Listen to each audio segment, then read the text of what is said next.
Approximately 5,500 feet, he deployed the main chute, and at that point, we were talking. I asked him a question, and he responded, and then I continued to ask him an additional question, and there was no response.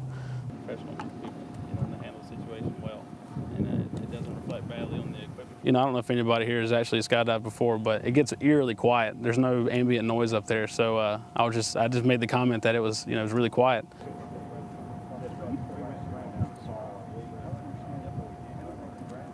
So I just grabbed the right toggle, tried for the left toggle, and in doing so lost the right one, so I regained the right one and just held onto it. And my path was such that I was going towards a house, so I just pulled on the toggle and turned right, and then was going for some trees, so I turned right again and landed in the field, at which time, upon hitting the ground, I got loose from my harness, I guess you'd say, and tried to resuscitate Mr. Steele, but to no avail. There was no response.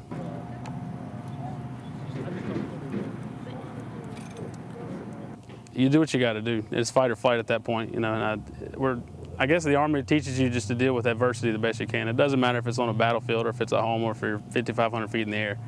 You do what you got to do, and you just, I didn't want to die.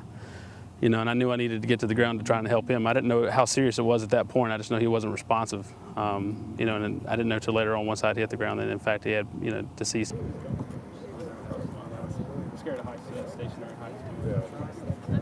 I'm not to say that it scared me away from it, because you can't let freak accidents steer you away from doing things like that. I just had always wanted to go, but my family has pretty much told me that's a no-go, so I'm going to keep my feet on the ground. Yeah, I got kind of I got him talking to various members of his